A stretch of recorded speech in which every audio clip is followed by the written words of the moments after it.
Tulong magkakasuhay na insidente ning kasulo na irehistro sa Naga City, Camarines Norte, asin Sorsogon. Labi 700 na insidente ning kasulo na irehistro sa interong Bicol Region kan 2023. Napabayaan na pigluluto asin appliances, mayoryang kausa kan mga ini. Tutukan sa report ni Chris Novello. Makusog na kalayo asin asuan nagmata sa mga residente kan Barangay Alawihaw, Daet, Camarines Norte, Kasuudma. Pasado alas 5 nin maagahon kan madiskubre ang nagbungkaras na kalayo sa residential area na ini. Sobrang init. Nagputok ito. Tapos Enterang natumtum ang sarong harong mantang partially damaged man ang katay na residensya na nadamay sa kasulo. Sigun sa Daet Central Fire Station, gibo sa light materials ang harong kaya madali man ining natumtom mantang naagapan man ang nakadamay na kataid. Mayo maning nakulugan o nalugadan sa insidente. Alagad kinakarkulong nasa 200,000 pesos ang kabilugang danyos na ipigwalat kan kasulo sa duwang imbueltong harong. Sarong edipisyo man sa Barangay Banuyo, Pilar, Sorsogon ang nasulo.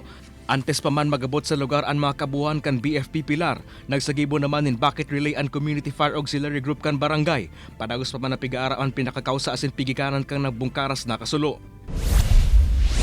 Fire out naman kan maabutan kan BFP Naga ang nagbungkaras na sulo sa sarong unit kan apartment sa Barangay Concepcion Grande, Naga City. Saro sa pigihiling na pigikanan ka ini.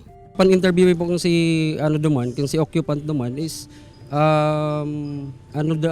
kumbaga tig-try niya ata na gamiton si electric pan na bago niyang paayos. And upon initial investigation doon din talaga siya sa area nahilingan doon sa sala si sofa tapos si electric ban. Opo, parang may pangunyan kung si pinaka kung nag-short circuit ba sa electric pan. Kan taong 2023, 749 na mga insidente ning kasulo ang nairehistro sa bilog na rehiyon. Basado sa datos kan BFP Region 5, electrical connection, napabaya ang pigluluto, asin nagkaaberyang electrical appliances ang top 3 causes kan nakadaklan sa mga ini. Maging responsible na lang kita sa paggamit na ng mga appliances. Kung maluwas kita ng harong, i-unplug na lang para po di mangyari ang mga organing bagay. Ibanan si Gerald Gandia, Chris Novello, Balitang Bicolandia.